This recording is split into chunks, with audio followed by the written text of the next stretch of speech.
পৃথিবীর সর্বনিম্ন বিন্দু বেন্টলে সাবগ্লাসিয়াল ট্রেঞ্চ, যা সমুদ্র সমতল থেকে 2555 মিটার গভীর। সমুদ্র এলাকার সর্বনিম্ন বিন্দু প্রশান্ত মহাসাগরের মারিয়ানা ট্রেঞ্চ, যা 10,924 মিটার বা 35,840 ফুট গভীর। পৃথিবীর স্থলসীমা 2,05,472 কিলোমিটার। পৃথিবীর সর্বাধিক সীমান্ত বেষ্টিত দেশ দুটি, চীন ও রাশিয়া। উভয় দেশ 14টি দেশ কর্তৃক সীমান্ত বেষ্টিত। পৃথিবীর পানির প্রকারভেদ 2 প্রকার: 97% লবণাক্ত, 3% সুপেয়। পৃথিবীর সূর্যের চারিদিকে ঘুরে আসতে সময় লাগে 365 দিন 5 ঘন্টা 48 মিনিট 47 সেকেন্ড।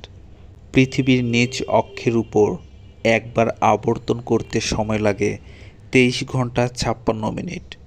পৃথিবীর আবর্তনের গতিবেগ 66,770 মাইল ঘন্টা বা 1,07,320 কিলোমিটার ঘন্টা।